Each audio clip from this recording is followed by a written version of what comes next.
Di dalam sorga itu ada gedung yang namanya Darul Farah.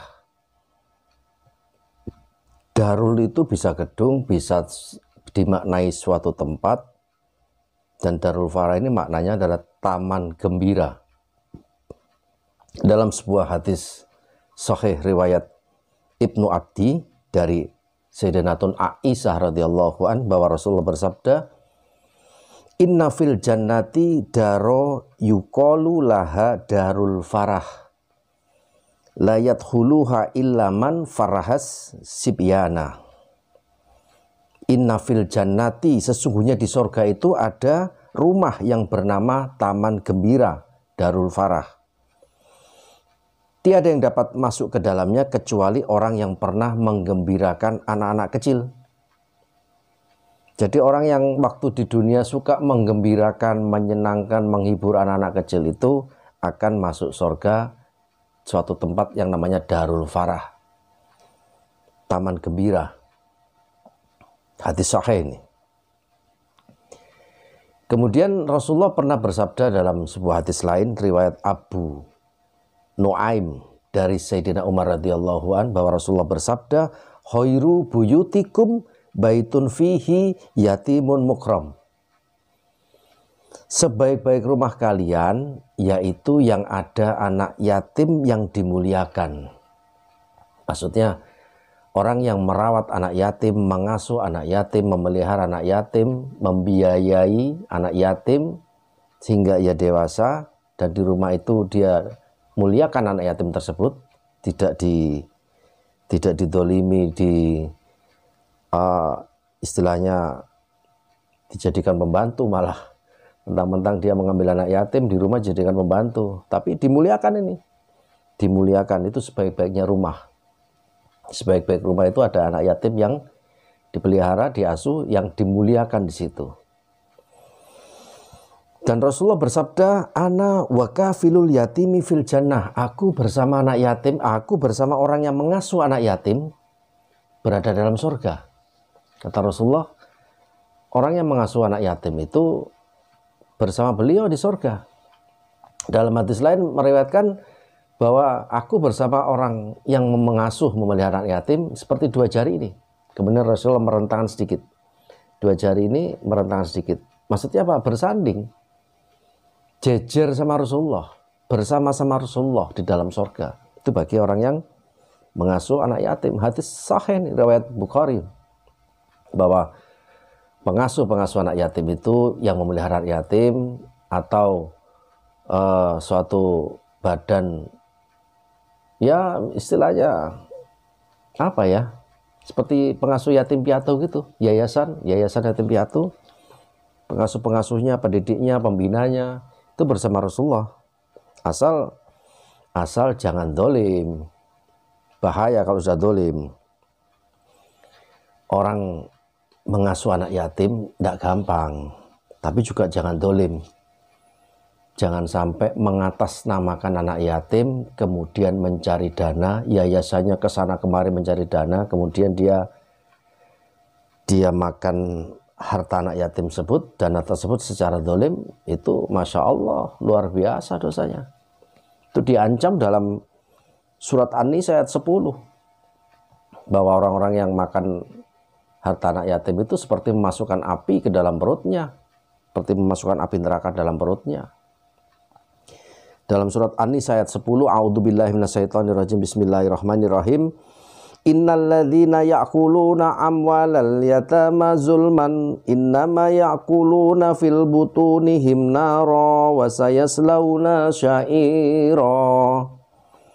Ini ancaman bagi yang pengasuh semacam badan yayasan anak-anak yatim yang mencari dana, kemudian menyalahgunakan dana tersebut untuk kepentingan pribadinya dia. Anak-anak yatimnya kurus-kurus, dia gemuk. Innalladzina ya'kuluna, sesungguhnya orang-orang yang memakan harta anak yatim dengan dolim, disebutkan dengan cara dolim, maksudnya begitu. Sebenarnya mereka itu menelan api neraka ke dalam perut mereka, dan kelak mereka akan dipanggang dalam api neraka. Jadi makan harta anak yatim secara dolim. Tidak sama dengan waktu kita diundang atau menghadiri takziah orang yang meninggal. Kita mentakziah orang meninggal, di situ ada acara yasinan, tahlilan, kita disuguhi makan di situ. Sebagian tidak mau makan. Teman-teman saya sendiri saja tidak mau makan. Alasannya itu hartanya anak yatim, itu bapaknya meninggal, yang disuguhkan hartanya itu makan konsumsinya ini itu haknya si anaknya, anak yatim. Kita kok makan hartanya anak yatim? Tapi kalau saya tidak sependapat seperti itu. Yang makan harta anak yatim dengan dolim itu tadi yang mencari dana ke sana kemari untuk anak yatim, setelah terkumpul dana dia makan itu, nah itu yang dolim. Kalau kita diundang yasinan, tahlilan, takziah orang meninggal, disuguhi makan, disuguhi panganan, disuguhi minum, ya makan minum tafadhol, yang tidak mau ya tafadhol, karena dia menganggap itu harta anak yatim. Kalau saya ini karena disuguhi. Dan banyak hadis meriwayatkan orang-orang yang meninggal kemudian mengumpulkan orang, mensedekahkan, sedekah itu menjadi sedekahnya pada si mayit, bersedekah untuk si mayit. Kemudian dia yang diundang balas dengan mendoakan, mengirimi surat bacaan Fatihah, Al-Quran, Yasin dan sebagainya sampai pada beliau. Insya Allah sampai. Begitu. Jadi kalau ada yang mengatakan bahwa memakan harta anak yatim secara dolim, kalau menganggap bahwa acara takziah itu begitu, ya tafadhol silakan.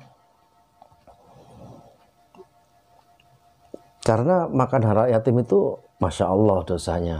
Dan kalau ada anak yatim yang keleleran sampai dia tidak bisa makan, kita tahu.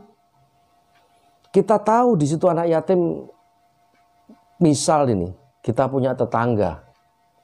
Kita punya tetangga, anak yatim. Kita tahu dia tidak bisa bayar sekolah, kita tahu dia tidak makan, kemudian kita diam saja tidak membantu. Kita tahu tapi kita diam saja, nanti suatu saat di sorga, dikeluarkan dari sorga. Itu orang nanti karena dia mungkin puasa, sholat, bahkan haji, dia masuk surga. Tapi tidak boleh masuk ke dalam surga. Padahal dia diantar malaikat, diusir sama Allah dari surga. Malaikat pun heran, ya Allah, ini orang sholat, ini orang puasa, bahkan dia haji. Apa kata Allah? Itu sholat orang itu bohong, puasanya bohong, bahkan hajinya bohong. Masya Allah. Karena apa? Karena dia tahu ada anak yatim di sekelilingnya. Dia tahu anak yatim itu kelaparan dan dia diam saja tidak mau membantu. Masya Allah. Ini luar biasa. Kalau kita punya tetangga anak yatim, jangan sampai mereka kelaparan. Kita tahu, tapi kita diam saja. Percuma sholat kita. Percuma sholat kita, puasa kita, bahkan haji kita. Kita akan dikeluarkan dari surga. Karena ada anak yatim yang kelaparan di sekitar rumah kita dan kita tahu, tapi kita diam saja. Kecuali tidak tahu. Kecuali kita tidak tahu. Yang dimaksudkan ini dimaksudkan bahwa kita tahu dia kelaparan, tapi kita diam saja. Bahaya itu. Anak yatim dimuliakan, disantuni. Kalau kita ada rezeki diberikan, membiayailah untuk sekolahnya, untuk makannya, untuk kehidupannya. Menyantuni anak yatim itu pahalanya luar biasa. Bukan hanya kita nanti bersanding dengan Rasulullah di sorga. Di dunia saja dibalas berlimpah-limpah. Kalau Anda pengen sedekah, yang dibalas berlimpah-limpah, sedekah buat anak yatim.